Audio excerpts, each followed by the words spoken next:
All right, I'm back with another video wherein we'll cover some add-on to our previous video, which was uh, taking backup, manual backup using AMI of the EC2 instance.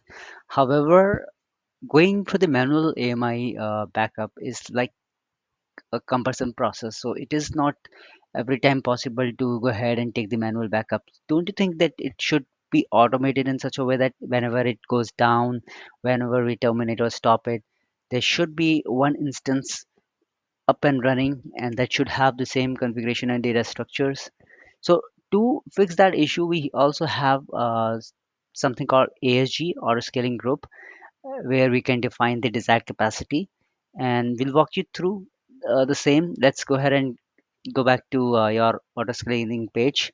You can simply search it here, auto scale EC2, and within the EC2 instance you have auto scaling here. So when you click this, it will open this page. When you it will open the auto scaling group page, and then you hit create auto scaling group, and this page will appear on your screen. So let's go ahead and do the setup.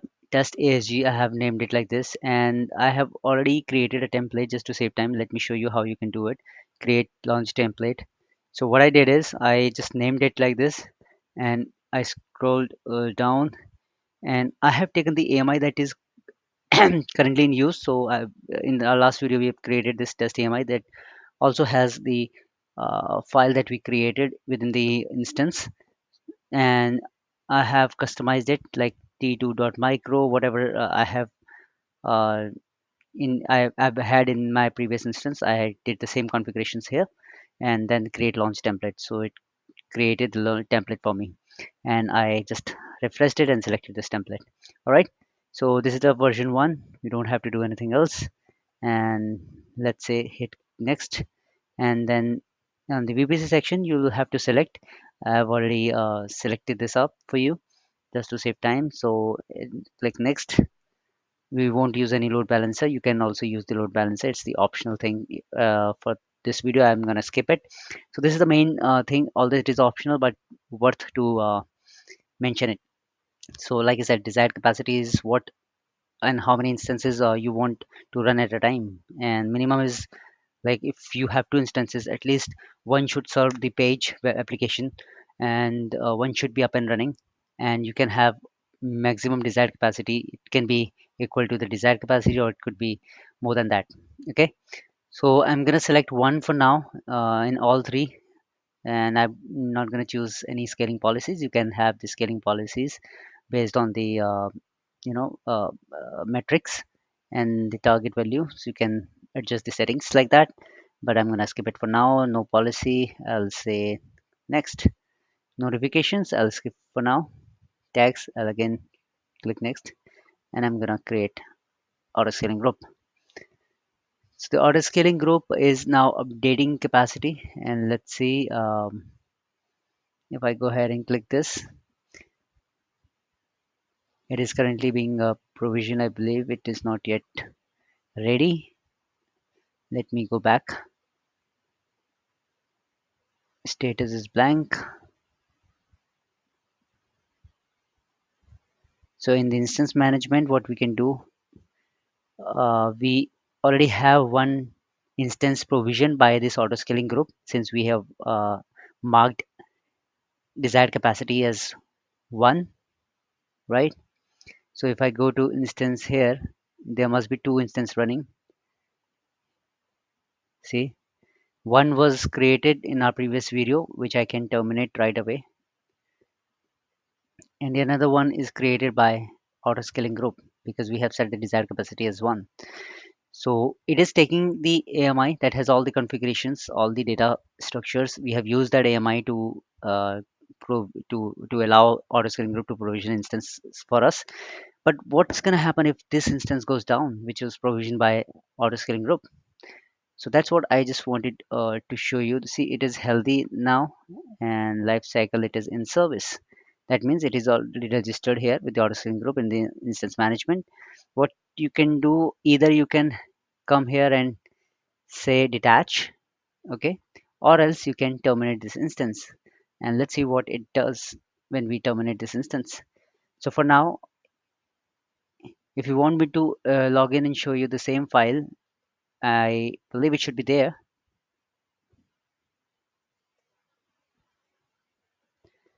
Let me copy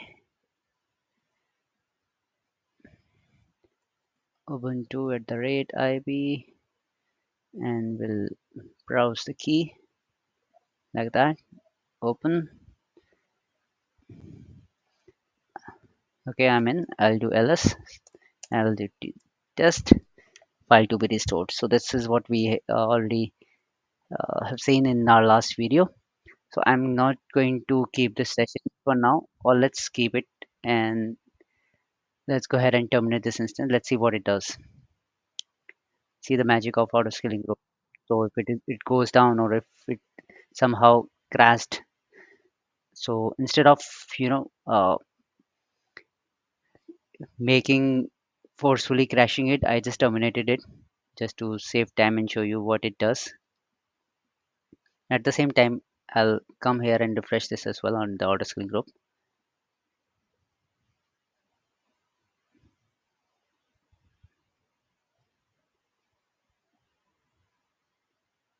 It is terminated. All right, that's great.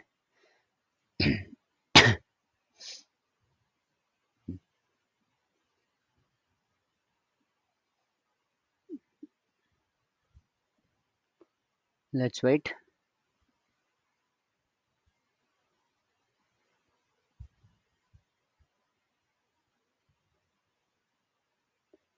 It is still says healthy because the current instance is terminated, but it is still registered. So if I click here and see, this is already there.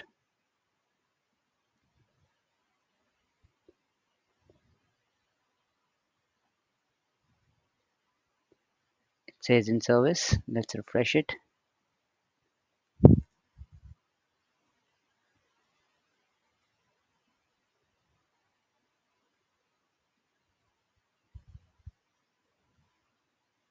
See, it has gone to unhealthy, and soon it will spin up new instance. See, the old instance is gone now. So the moment we terminated it, the old instance is gone, and it has spun up another new instance because we have the desired capacity 1. So ideally, it is telling that autoscaling is trying to achieve to have one instance running always to maintain high availability. So in our enterprise environment, if something goes wrong, then or if you have the autoscaling group attached, that would definitely help you to you know spin up and the same instance with the same configuration with same, because it has the same AMI in the backend. So this auto scaling group was created with the help of launch template. Launch template had that AMI that we have created earlier. So if I log in to this instance, let me show you what I'm trying to explain. This was the old instance. Let's not think about it, and I'll log into new instance now.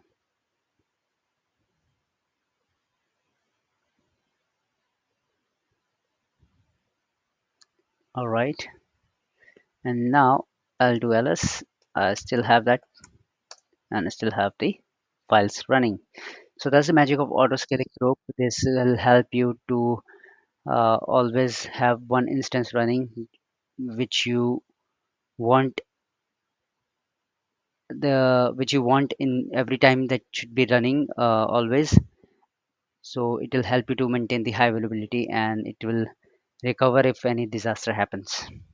All right, that's it for now. We'll cover some more topics and in detailed version of this, how you can automate the or schedule the AMIs, and how you can make the use of it. So stay tuned, and thanks for watching.